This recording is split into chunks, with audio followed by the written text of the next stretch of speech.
যে কাপড়ের রং ওঠে সেটা শরীর থেকে খুলে দাও, আর যে মানুষ রং বদলায় তাকে মন থেকে ছুঁড়ে ফেলে দাও। মানুষ এতটাই স্বার্থপর হয় যে প্রয়োজন ফুরিয়ে গেলে ছুঁড়ে ফেলে দিতে 1 মিনিটও ভাবে না। যারা অনেক বেশি আশা নিয়ে অন্যর উপর ভরসা রাখে তারাই সবসময় বেশি ঠকে। যে পাখি তোমার খাঁচা ছেড়ে উড়ে যেতে চায় তাকে যেতে দাও।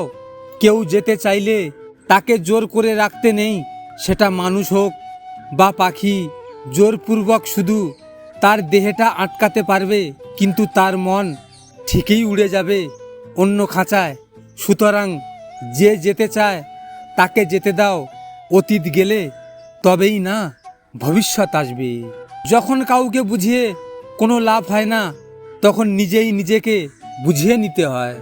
সব আঘাতের প্রতিশোধ নিতে নেই, কিছু আঘাতের বিচার হাসি মুখে উপরওয়ালার কাছে ছেড়ে দিতে হয়।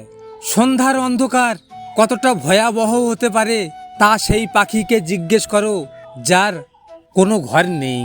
অধিকার থাকলে গায়ে হাত তোলা যায়, অধিকার না থাকলে ভালোবাসি ও বলা যায় না। কখনো মানুষের বাইরের রূপ দেখে মানুষকে বিচার করবেন না, এবং ভেতরের রূপ কখনোই একরকম হয় না। দুর্বলতার সুযোগ কাছের মানুষগুলোই বেশি নেয়। মানুষকে বিশ্বাস করতে ভয় লাগে, কারণ মানুষ কেঁদেও মিথ্যা বলে, আর ছেড়ে যাব না বলেও ছেড়ে যায়। নিজের জায়গায় দাঁড়িয়ে কখনো অন্যর পরিস্থিতি বোঝা যায় না।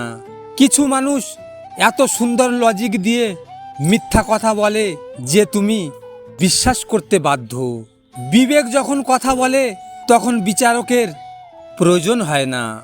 মানসিক আঘাত হলো ঘুণ পোকার মতো, উপরে কিছু টের পাওয়া যায় না, কিন্তু ভেতরে ভেতরে কুরে কুরে খায় আর তিলে তিলে জীবনটাকে নিমিষেই শেষ করে দেয়।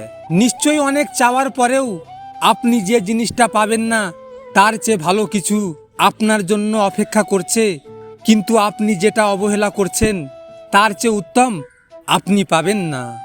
ভগবানকে ভালোবাসা আর মানুষকে ভালোবাসার মধ্যে পার্থক্য কি?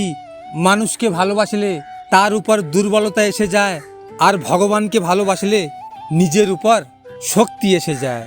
ভিডিওটি ভালো লাগলে পাশে থাকবেন, আর হ্যাঁ, নিজের খেয়াল অবশ্যই রাখবেন, কারণ এটা স্বার্থের দুনিয়া।